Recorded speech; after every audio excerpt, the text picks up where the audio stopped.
Hello, I'm Dr. Joe McCord. Much has happened since the development and human testing of Protandim began more than 7 years ago.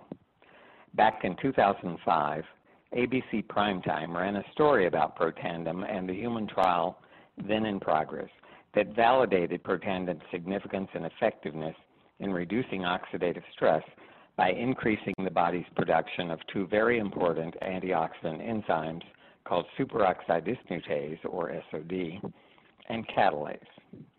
We were very fortunate to have been noticed by the national media at that early stage in our development, but an enormous increase in the scientific understanding of Protandim has occurred since then.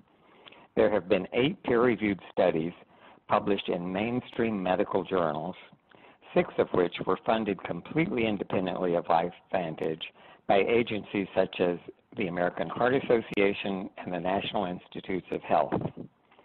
While initially we thought that Protandim might have a positive impact on only 2 antioxidant enzymes, we now know that Protandim is a powerful activator of a biochemical messenger protein called Nrf2, significantly modulating the expression of more than 1,000 so-called survival genes that enable our cells to cope not only with oxidative stress, but with other types of stress as well. In order to bring you up to date on what is arguably the most important supplement of our time, I'd like to share a few highlights by reviewing some of the major advances that have taken place in the science, including the peer-reviewed studies from a number of well-known universities. Let me point out to you, too, how dramatically things have changed. Protandim was developed primarily to affect 3 gene products: superoxide dismutase, or SOD, catalase, and glutathione peroxidase. And the literature, as of 5 years ago, led us to believe that this could happen, this would happen with Protandim. And indeed, it did affect those 3 genes. What we've learned in the last 5 years is that it affects not only those 63 genes, but these 400 genes, all right? So 3 of those are SOD, catalase, and glutathione, or glutathione peroxidase. Have we realized that Protandim does a lot more than that? You bet. We went from 3 genes to 400 or 500 genes that we're now talking about. There's a human exercise trial funded by the U.S. Navy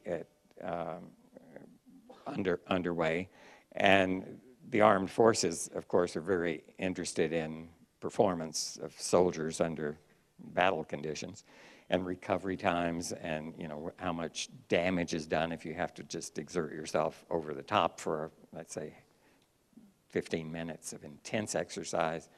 So they're interested not only in the recovery of the damage, but this one is looking at mitochondriogenesis. So there are things you can do that help your cells build more mitochondria, which means they can perform aerobically for longer periods of time. And so that's an interesting study. We now know Protandim does more than just deal with oxidative stress to remedy that situation.